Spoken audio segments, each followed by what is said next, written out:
Dave from Fouled Up Waterfowlers here, and today I'd like to talk to you about a tip to add movement to your crow decoy spread, to get those crows down at your feet.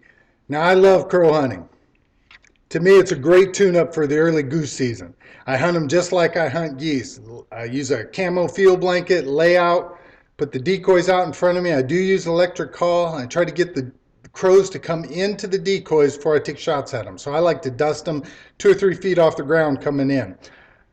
This is a little tip to add some movement that mimics crows picking at a carcass. It's a great little tip. It's very easy to do. It cost me about 10 bucks in supplies. I had the decoys and other equipment here. So check this out and see if it can't help you kill a few. All right, well, here's the setup. I'm using these Avery fully flocked crow decoys, pretty good decoy. I'm using some 7-inch springs, pretty stiff, that I got down at the hardware store. An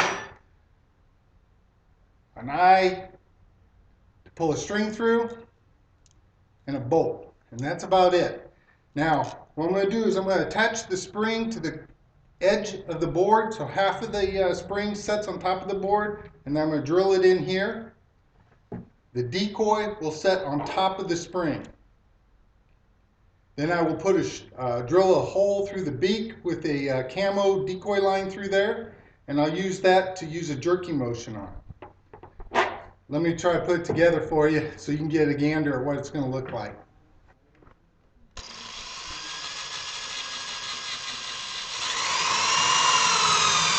So drill a hole through the beak on this crow.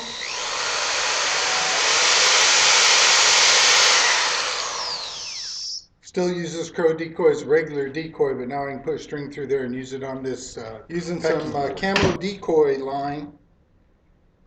And I'm just going to push that through the beak. And that hole I just drilled, pick up about 6 foot of line.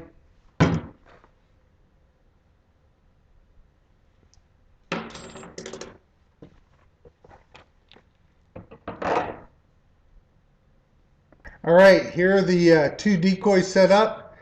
The only thing is I haven't spray painted the springs black, which I will do. And then I will put some red cloth in the middle of it to represent a carcass. But what will happen then is I'll have loops on the end of these lines that I will then tie a longer, little bit thicker string to go back to where I'm laying down underneath the camo field blanket. And then I will just pull each one to simulate the crows pecking at a carcass. Pretty simple, pretty cheap. Well, I hope this tip proves useful for you. I think it's a great way to add a little bit of motion and to get those crows in. Till I see you in the field, be good, be careful, and be lucky.